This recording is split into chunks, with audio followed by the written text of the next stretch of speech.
గమ్యము వరకు నన్ను చేర్చుతాడు తన చిత్తము నెరవేర్చుతాడు గమ్యము వరకు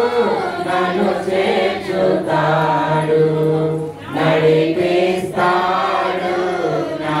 దేవుడు శ్రమలోనైనా నన్ను విడువడు తడబడినా అలసటపై పడినా అడుగులు తడబడినా అలసటపై పడినా